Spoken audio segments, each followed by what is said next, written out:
I hear a whistle. My partner's on the roof. He says, let's even the odds!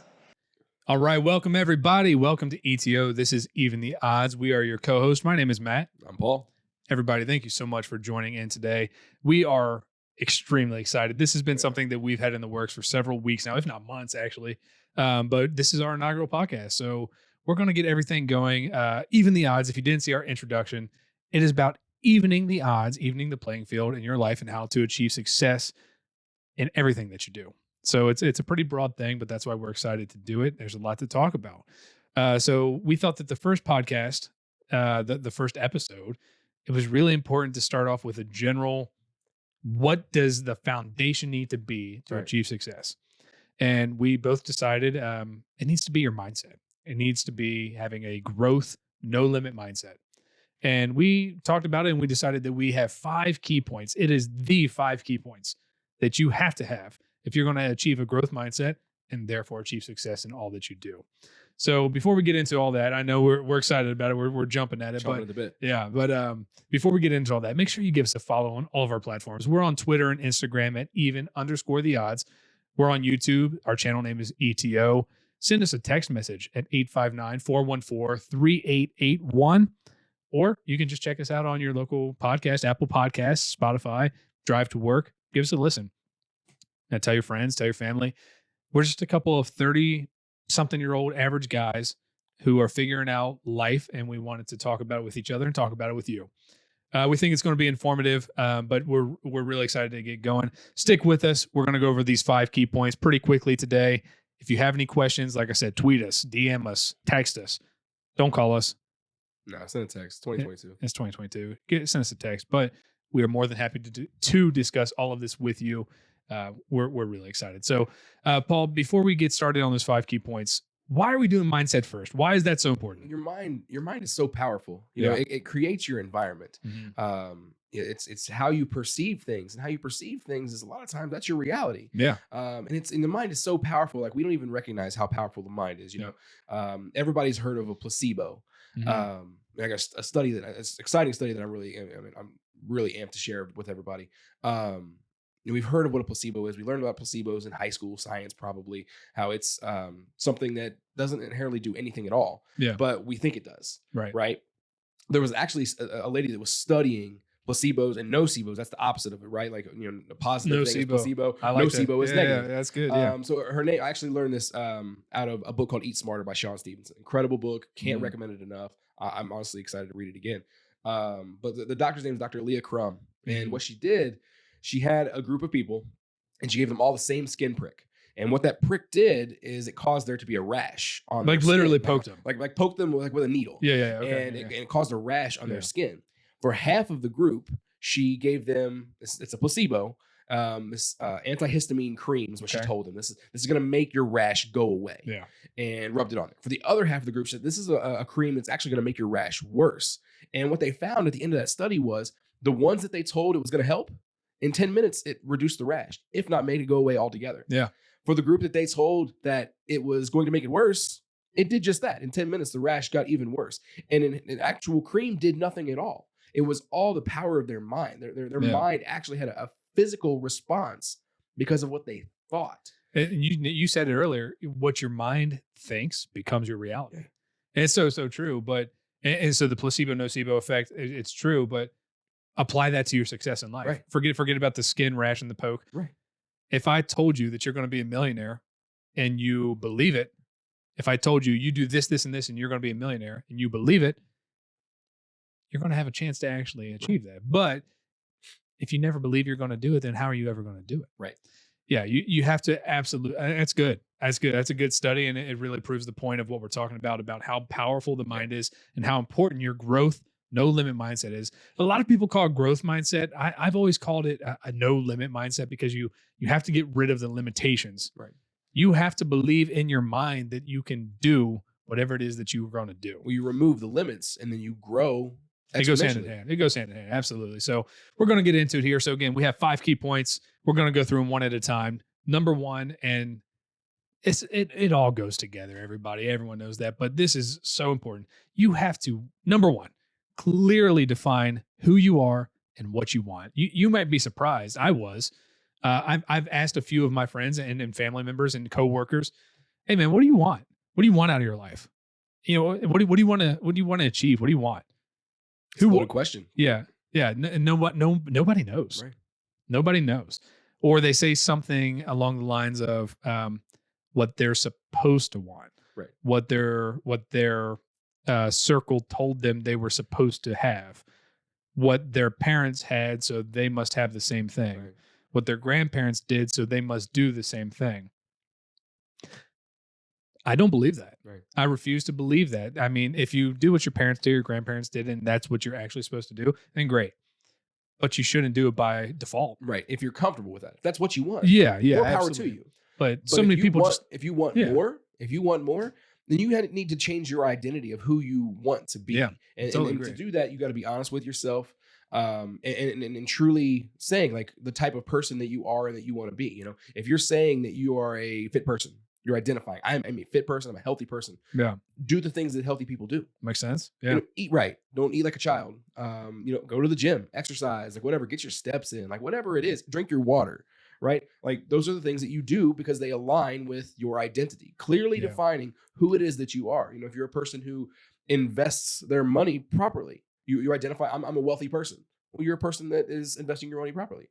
You know, you're not just going out and partying and doing whatever. You're aligning what you want with who you are and making it so extremely clear that you know what the destination is. Well, it's not just know where you're going. Yeah, but that's probably the first step.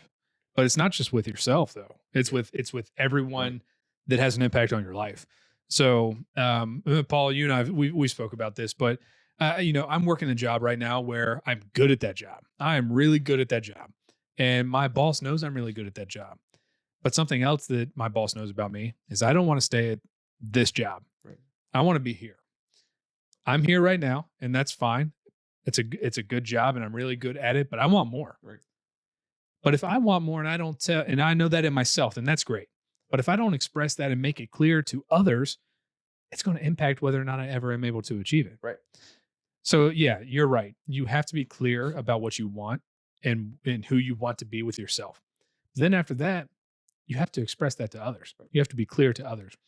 If you're not clearly saying that to your superior, an opportunity might come along where even a job opening, an opportunity for advancement. If they don't know that you're interested in it, well, they're not going to ask you like, hey, you want to go for this? Yeah. Or an opportunity just to get experience in what that position might do pops up, and they can put you in as like a test run. Like, hey, here's this project that we're working on. I know you said you wanted to do this. Exactly. You don't get the opportunity to do it because you were not clear with other people what your expectation was and what your goals were. So that it actually just reminded me of something. So I was listening to another podcast and I was listening to, actually it was like an interview that I was listening to on this podcast, and they were talking about this principle, and they were talking about kind of like the idea of not telling your mom what you want for Christmas or not telling what you want for your birthday. So this happens to me, and mom comes up, "Hey Matt, what do you want for your birthday?" "I don't care, mom. Whatever you give me is fine." Then birthday comes around, mom gives you your present. You're like, "What the is? This isn't what I wanted. This is not what I wanted." And you might not say that to mom. Okay, mom. I'm never going to say that to you. First off, I don't cuss in front of my mom, so I'll try and bleep that out if I can. But yeah, I mean, in general, you're not going to say that to your mom, but you might be thinking that to yourself. We've all probably done it. And there's no one to blame. Whose fault is it? But you. Whose fault is it? Yeah, it's mine. It's my fault because I told my mom it doesn't matter. Right. I told my whoever it doesn't matter. Then it got me something that it doesn't matter. And then I was unhappy with it because it's not what I wanted. Right. Whose fault is it? It's my own fault.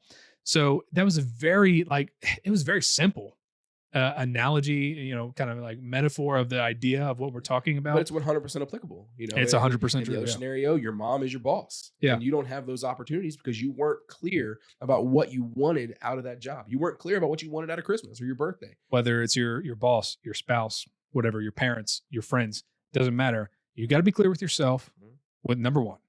And then after that, all of the people that you have in your life that can impact your life and either propel you or hold you back from what you want, what you decided you want, if you don't make it clear to them, then it's on you.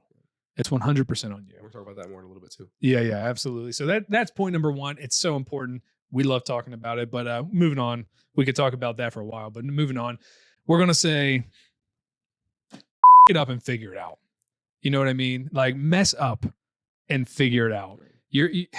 So many people look at failure or not achieving what they had intended the first time around as a failure. Oh, it's not. It's not, as long as you learn something from that situation. Right. And as long as you grow, you can still get closer to your goal, even in that short-term failure. You know, I use sports analogies for a lot of things. I'm a high school athletic director by my, actual career, my profession. People get caught up on the scoreboard. They worry about what the scoreboard says. And, my coaches clearly understand, I could not care less about wins and losses. I don't. I care about whether or not I'm seeing growth in our kids. And that's from an athletic standpoint. They're passionate about their sport. I want to see them grow as an athlete, but it's also growth as a person. Absolutely. That's where the wins and losses actually happen. Are we growing? Are we getting better? So what, we lost a game, it's not a big deal if we learn something from it. If we are growing and we're getting better. Yeah. If you are being stagnant and you're not growing, like that's when it's a problem, And when we started talking about this, it made me think about the Winston Churchill quote, where he said that success is not final and failure is not fatal, right? Ooh. So like when you are successful, just being successful doesn't mean that you've made it, right? If you peak at 25, 30, right. You had some success at 30, then you're done. Maybe you're lucky. You got 70 more years left to live. Maybe you're one of those lucky people that live to be 100. Yeah. But like, you're going to peak at 30 and then just be done? Like, I had success when I was 30. The next 70 years, I was lame, Success is success, but you're not done. Right. And then you're never done. Failure's not fatal. And so what? You failed. You didn't die?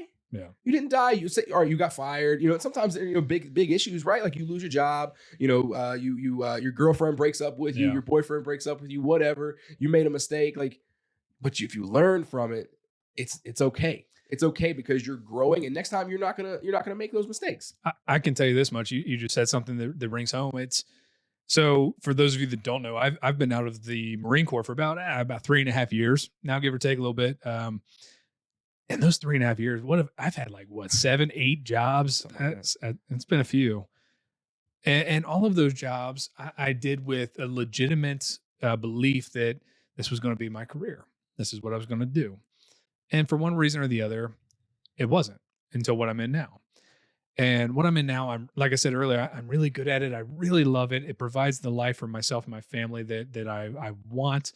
And it's something I'm passionate about. I really enjoy it. But it took me 7 or 8 failures until I kind of figured out what I wanted to do. And let me ask you a question. Yeah. Had you not had those 7 or 8 other jobs, would you even have landed on the one that you're in now? Never even thought about it. Exactly. I never even thought about it. And something that I'm so passionate about now, I look back, I look back to 3.5 years ago. I was like, how did I not know that this is what I wanted? But I didn't until I experienced some, again, failure. Right. And then I figured it out from there. But without those 7 or 8 other jobs, I would have never got here. All too often, people think success is a straight line. It's not. It's not. It's a series of failures. It's a series of messing it up and then figuring it out. Yeah, absolutely. I mean, so it's you can apply this again to Paul brought up a really nice perspective on his kids at his school, that he has such an impact in their life, not only athletically but in their life. Right. But also, I'll apply it to the 20, 30, 40 something year old who has had a bunch of jobs, but you're just going to work to pay the bills. And there's nothing wrong with paying the bills. Pay the bills. But I'm telling you that with enough trial and error and enough, perseverance, you can get to something that's really beautiful. Yeah. And that actually brings us not even nice intended. Segue. Yeah, that brings us in. Yeah, nice segue into our third point, which is it's something that Paul had not heard of before. No, I'd never heard this phrase before. But when I mentioned it to him, I think he fell in love. He really took to it. And that's the concept of having a magnificent obsession. And I think this quote this term has been used multiple times by a lot of people throughout the years. But where I was first introduced to it was through a guy named C.T. Fletcher.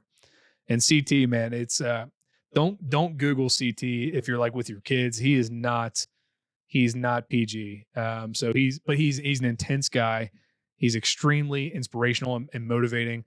But his thing was early in his career, he was a power lifter, bodybuilder. More power lifter was his thing, though. And then he turned into this trainer, inspirational, motivational speaker.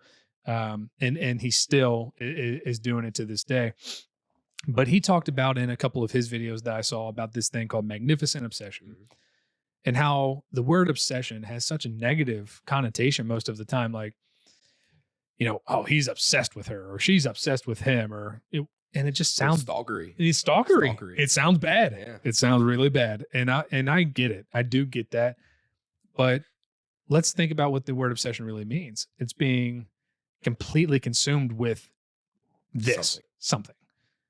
So when it's a magnificent obsession, it's not a stalkery weird obsession, but it's a magnificent obsession. Right. And what that means is magnificent obsession. It's once you figure out point number one, once you figure out this is who I am, this is what I want, and you can't go to bed without thinking about it. Right. You can't wake up without it being the first thing on your mind. You live it, you breathe it, you eat it, you sleep with it. It is everything that you want, and you will not stop until you get it. And I know that you have some good points on this. So when I first brought this up to Paul, the term magnificent obsession, the first place his mind went was kind of like that GOAT talk. The GOAT, greatest of all time, right? Greatest of all time talk. So I'll let Paul, he brought this up to me. So, and I don't think you said you haven't seen it yet, but I can't suggest enough. The Kobe Bryant documentary. Yeah, I've not seen it yet. I think it's Showtime or I'm Stars going to. or one of them. It's incredible. Like I said, can't recommend it enough. But in there, Kobe had a quote that I wanted to read it. He said, "When you make a choice, come hell or high water, I'm going to be this, then you should not be surprised when you are that. It should not be something that feels intoxicating or out of character because you've seen this moment for so long that when that moment comes, of course it's here. Because it's been here the whole time, because it has been in your mind the whole time. Whew. You are so magnificently obsessed with this outcome. And in his instance, it's playing a sport, but it doesn't have to be playing a sport. It can be anything that is a benefit to you. Yeah. You're so magnificently obsessed with it that you are not surprised. Like it's almost like it has to happen. It has to happen, and it's going to happen, and you're not surprised when it happened because it's been there the whole time in your mind. Yeah. And that's honestly, to a large degree, along with other things, but to a large degree, that's what makes winners win and losers lose. Is the winners have this obsession where they can't accept anything. They still lose sometimes, but they don't accept that. Right. They are obsessed with winning. For example, we're talking about GOATs, right? We're talking about the greatest of all time. Look at Tom Brady. Mm-hmm. The man is, I'm not a Patriots fan or a Bucs fan or whatever, but Tom Brady got 7 Super Bowls. I think he's got 3 league MVPs, like 5 Super Bowl MVPs. He's the all-time leading passer. Like, he's got nothing left to prove. He's the greatest. Right now. Walk away and go live with your beautiful family, living in the sunset and in Tampa or wherever he's at, and enjoy your life. But that man retired for 40 days, and he's like, nope. His quote when he came back was, "I have unfinished business." No, you don't. Like to me and really. To you, like, no, he doesn't. But to him, he is so magnificently obsessed with winning and competing and being the best. With his craft. Now, again, like Paul said a little bit ago, but I'm not going to be a quarterback. And Paul, you're not going to be a quarterback. Yeah. But that's not the point. The point is not to be the best quarterback. The point is to be the best at whatever point number one was, which was choosing what you want and who you want to be. Choose who you want to be, choose what you want, and then be obsessed with being the best at it. Doesn't matter what it is. I'm not telling you to go be a quarterback or to go be whatever. But whenever you pick that thing, be magnificently obsessed until you achieve it, and then keep pushing even after you get there, because you're so obsessed that you think someone's coming up from behind you and they're going to take your spot on top. Keep pushing. Success is never final. Success is never final. It ties in absolutely beautifully. I love magnificent obsession. I could talk about that for hours. We're not going to. We're going to keep on moving. But look up magnificent obsession. Just type it in Google and see what comes up. I guarantee there's going to be a lot of good stuff because we did our research on it, and there's so much good content out there on it. But we love it. We think it's one of those 5 key points. So we're going to keep on moving, though. Again, so number 4, this is one that is huge. It's very... We kind of touched on a little bit in the first point. Yeah. We talked about being honest with the people around you, but it's surrounding yourself with people who are inspired the way that you are. Yeah. And or have achieved what you want to achieve. Yeah. Yeah. Yeah. And it's much easier said than done. Yeah. This is something that's not easy. Because quite honestly, sometimes in life, the people that love you and the people that you love, they don't have the same ambitions or the same goals or the same obsessions that you do. And that does not mean that you stop loving them, but it might mean that you have to give less time to them and more time to people that can help propel you to your goal. Because ultimately, if someone is not helping you get you to where you want to be, by definition, they're holding you back. That's your inner circle. And that's tough, right? So like Paul and I kind of joked, D Wade had an old T-Mobile commercial where he had like his top 5 or whatever it was. I don't even know what it was, My Circle or something. Something like that. Or the old MySpace top 8. Top 8, yeah. Favorite 8. 8's probably a little big. But I mean, they talk about you are the average of the 5 people you spend the most time with, right? Yeah. And if those 5 people aren't uplifting you and pushing you and helping you get better, then you don't have a circle. You got a cage, right? You got people that are holding you back, and not necessarily like they mean to. Sometimes they do. They might be a toxic person. Some people are toxic, and that's just cut from your life. That's easier. Different, but it should be easier. Should be easier. It's not always, but sometimes that you need to just completely sever ties. But sometimes it's somebody who they don't know. You know what I mean? This is what they want out of life. This is their expectation. There's not a thing wrong with that. But if you go back to number 1 and you are so very clear about what you want and what you expect out of life and where you're headed, you just might have to spend a little less time with them and devote more time at what your goals are. Again, going back to our last point too, talking about Kobe, right? When Kobe was a young kid out of high school in the NBA, a lot of potential, but he's a kid, he's unproven. Going back to that time. He could have hung around with the scrubs. He could have hung around with the other kids in the league. He could have been a nobody. He could have washed up. But that dude knew who he wanted to be, knew what he wanted. And he knew that in order to get there, he had to surround himself with the best. So this is very documented. I'm not making this up. It's very documented. Look it up if you want to. But Kobe wasn't asking the scrubs in the league, hey, man, what you up to? He was over there talking to Michael Jordan. He's like, Michael, when I'm in the post, how do you feel the defender? And mid-game. How do you mid-game in between possessions during dead ball? Hey, Michael, look on that last play you did this. What made you do that? That's not normal for most people in this world, but I'm telling you, that's what separates that kind of mindset. That's what separates an average life versus a life that you achieve everything that you want. Because you're along with the other points, you're surrounding yourself with the people that have already achieved what you want to achieve, or that have like ambitions and obsessions. And professional sports is the analogy. Yeah. It's applicable to anything that you want to be, magnificently obsessed about. If you want to be a healthy person, you need to surround yourself with people that are healthy. That's true. You know what I mean? If you're surrounding yourself with people who aren't eating well and they're not active and they're not doing things, I mean, you're probably not going to be an active person. And you just brought up another great point for me there. Sometimes you physically have to move away. Yeah. And that's very tough too. So people that have known me most of my life, and Paul, this is kind of funny too, because for my entire life, my hometown, I said, was the greatest hometown of all time. I love it. And I still think that to a large degree. I love where I grew up. Nothing will change my mind. I love where I grew up. But in order for me to grow, I had to do something different. And then, again, this is not a diss to anybody that stayed in their hometown. That's great. I love it. And that's what makes a community to a large degree. And I love that. But for me, I knew that personally, in order for me to achieve what I wanted, I had to go somewhere. I had to do something physically, go somewhere. And that's extremely tough. But when you go somewhere physically, it kind of takes the choice out of your hands to some degree. It's like, it's time to grow or die. Right. You almost have to redefine yourself. You have to go out. You have to. Like it's the whole like pushing somebody out of the plane. No one knows. Fly. Yeah, no one knows you're here. Right. Aunt and uncle ain't here. Elementary school friends ain't here. It's just you in a whole new world. Right. Grow or die. Right.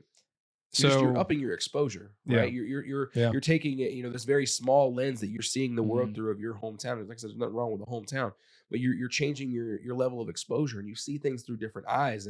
And honestly, that's a whole other podcast in and of itself. Yeah.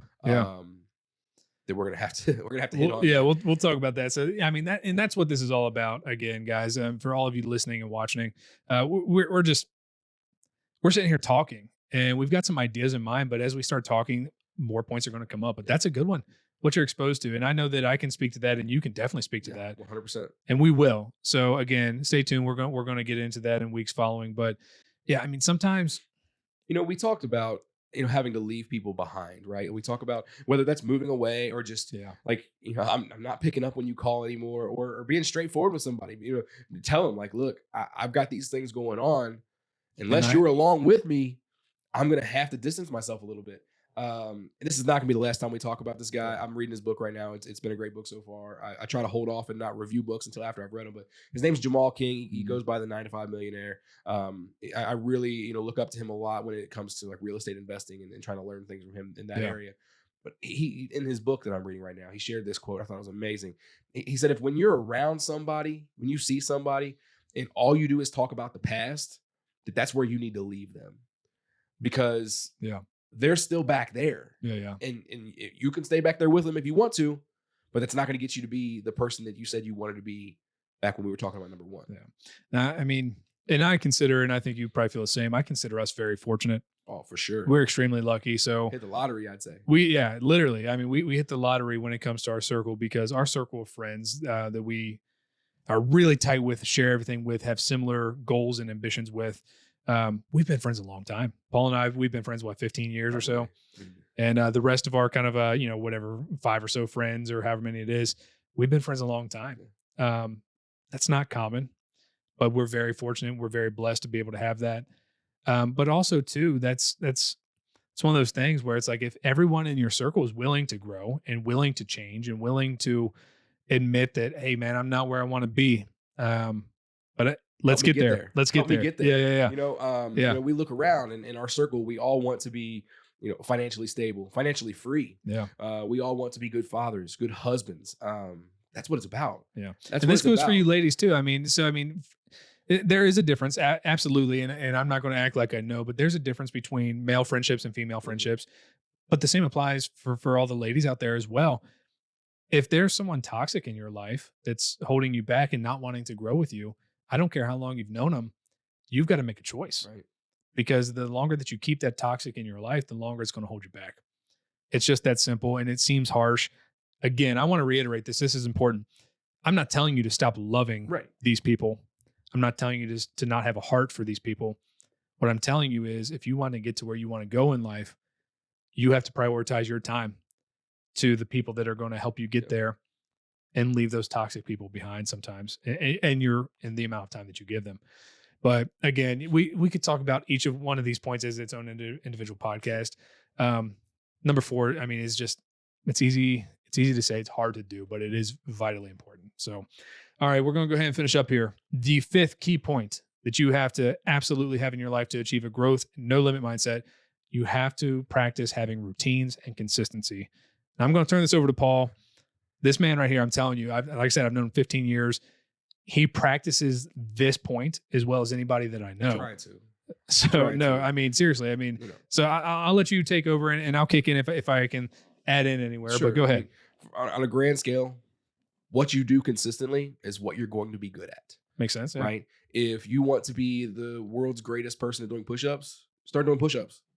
Start with 1, and get to 5, and then to 10, and then just keep doing them every day. If you do push-ups every day for a year, 2 years, you're gonna get really good at doing push-ups. That's a very simple way of putting it. But whatever you do consistently is going to be the results that you get. Right. If you are, from a financial standpoint, if you're saving money and investing it properly, you're going to be wealthy. You know what practice makes perfect. Doing consistently. Yeah, it's as simple as that. Yeah. And for me, the biggest aspect of this has been routines and setting up routines of positive things that I know are going to pay dividends for me on the back end. Right. Yeah. I'm blessed with my job. In general, I'm at school a lot of times late with events. Mm-hmm. So I have my mornings that are kind of free. Yeah. And I can kind of build my mornings the way I would like to. And so when I get up every morning around 6:30, 7 o'clock, I go in, I do my inner bath, drink a bunch of water, pound of water, get my coffee, and then I go and I sit down and I read. Yeah. Every single morning, that's a good one. I read. And I read multiple books, right? Yeah. Things that I'm interested in, things that I want to learn, things that are helping me grow as a person, things that are helping me grow in something that I'm interested in, like real estate investing. Yeah. And things that help me from a professional standpoint. I'm reading a book right now on cultures of some of the like large corporations like Google and things like that. And how they establish their cultures, right? And that sets me up for success, and then it's trying other things. I know for a while I was trying meditation. It was cool. It was fine. But Yeah. I didn't see a ton of benefit for me. I didn't see a lot of the results. Yeah, So that's all right. I tried something different.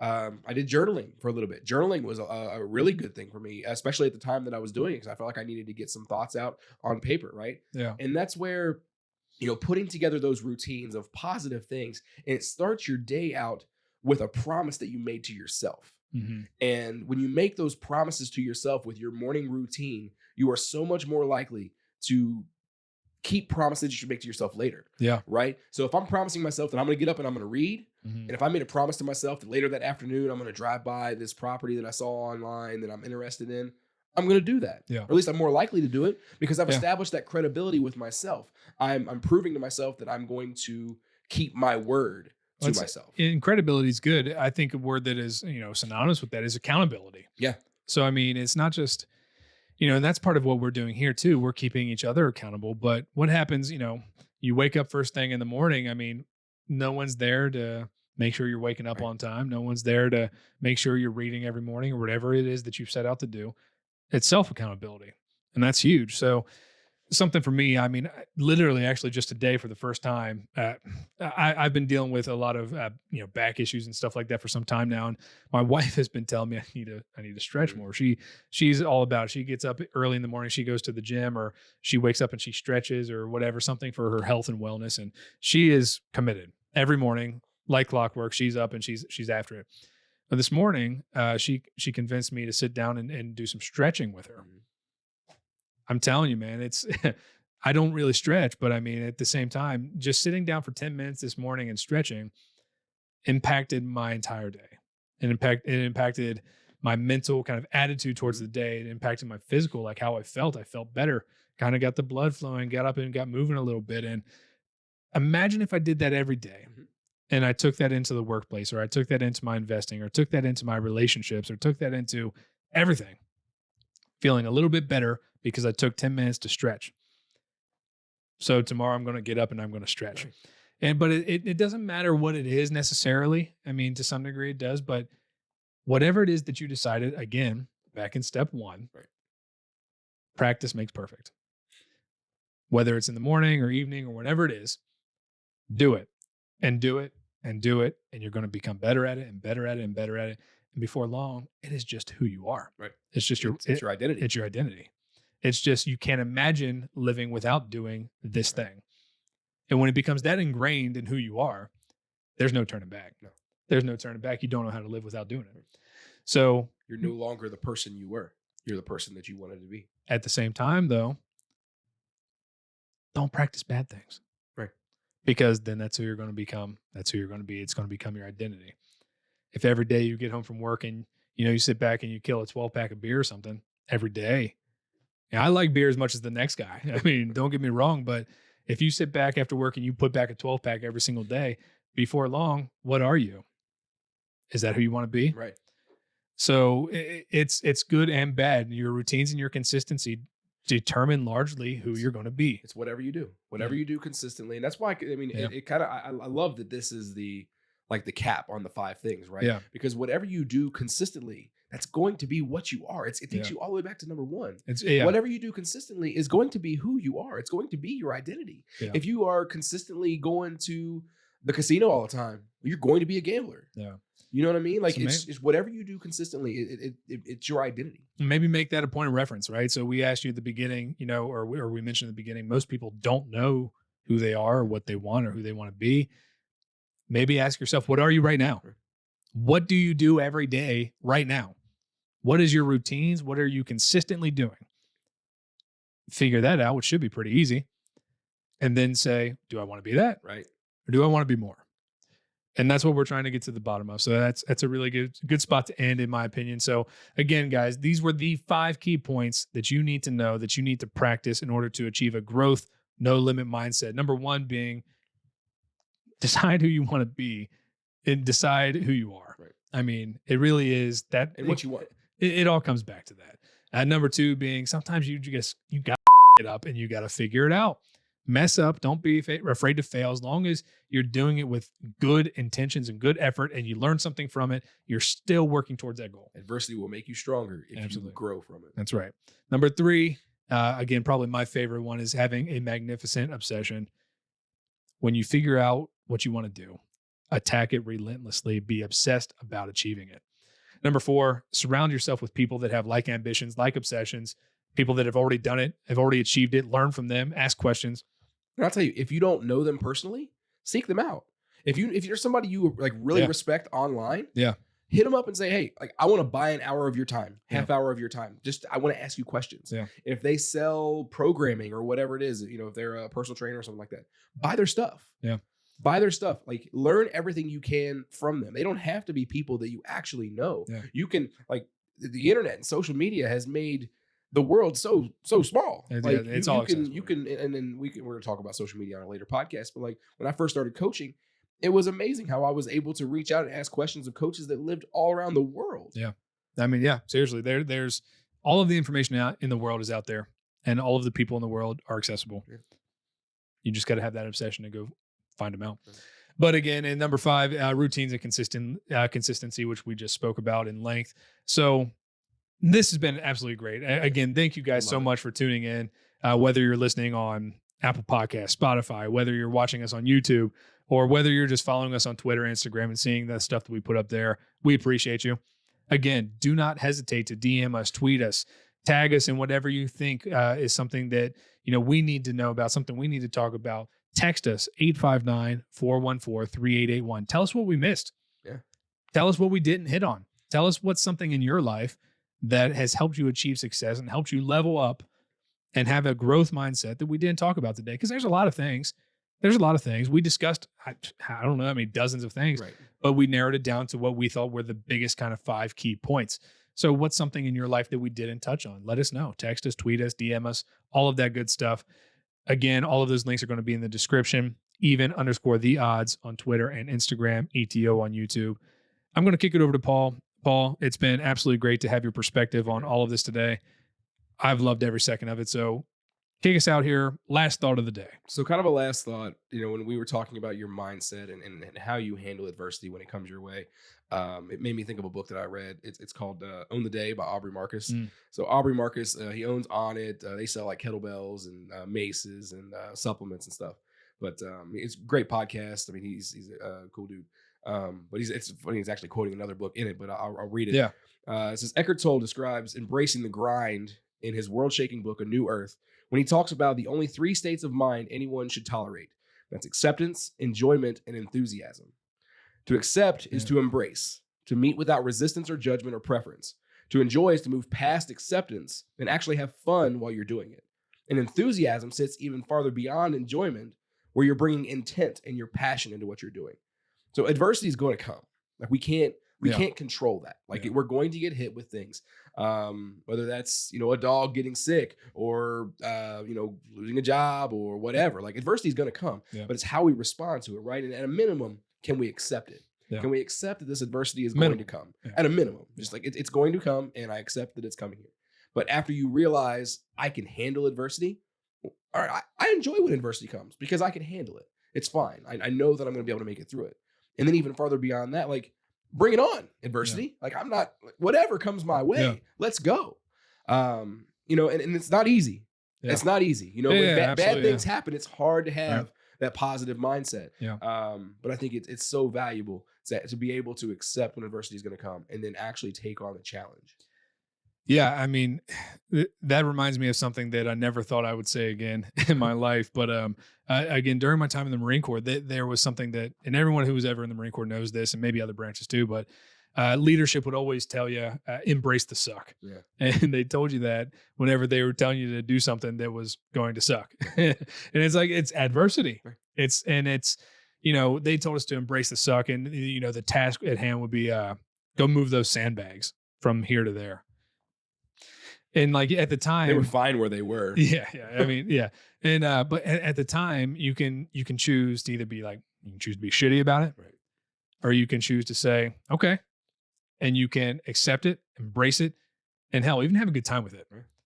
And moving sandbags is really not an important thing in life. But if you can take that mindset that you just described about moving sandbags, imagine what you could do when it comes to something important in life. Imagine how you can embrace adversity and be enthusiastic and accept and embrace that challenge and come out not only successful, but with a better mindset and better attitude than you had before the adversity came. Right. So again, I never thought I'd say something like that, but it did ring home to me. Yeah. And I'm really, really glad that you brought that up because it's so true. So It's powerful. It's all that mindset. yeah, mindset is extremely powerful. So guys, again, thank you so much. This is the end of the podcast on growth mindset. We're definitely going to refer back to this as we continue to go, but there might be future podcasts on mindset too. Yeah. I mean, we said this in the intro. A year from now, we may feel like there's a different 5 things that were more important for our mindset. Yeah. And that's growth. Yeah. That in and of itself that's growth. Is growth. Yeah. But definitely, we've enjoyed talking about it. We've enjoyed this time together. Again, check us out on all of our platforms that are all going to be linked in the descriptions and that were all mentioned before. But don't forget to tune in next week. Next week, we're going to be dropping, God willing, every week, every Thursday. We're going to be trying to drop new content each and every single week.